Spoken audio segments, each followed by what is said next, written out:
ചന്ദ്ര ചന്ദ്ര ഇങ്ങോട്ട് വന്നാണ്. ഒരു കാര്യമുണ്ട്. ഇത് അടുക്കി തീരണ്ടേ? വാ, ഒരു കാര്യമുണ്ട്, പറയട്ടെ. എന്താടേ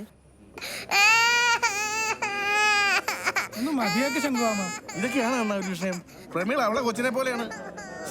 എന്തിനാണ് നിങ്ങൾ ഈ കുത്തിരിപ്പ് ഉണ്ടാക്കല്ലേ? ആണ്ട ചന്ദ്രബോസ് വന്നല്ലേ.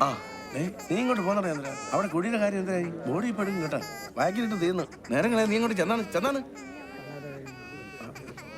എന്തൊരു പ്രശ്നം? എന്തൊരു ഒന്നുമില്ലടേ. ഇവിടെ പ്രമീള വന്ന് വായിക്കിടാൻ സമയത്ത് നമ്മളെ ചന്തു വന്ന് ടിവിയുടെ സ്വിച്ച് ഒന്ന് ഇട്ടു.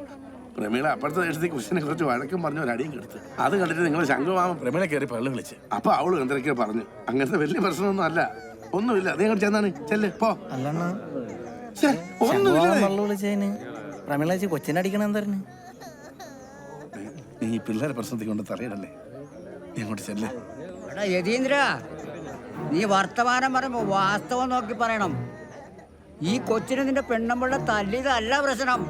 അത് കഴിഞ്ഞ് അവള് പറഞ്ഞ വർത്താനം നീ കേട്ടില്ലല്ലേ? എന്റെ ശങ്കുമാമ അത് കള.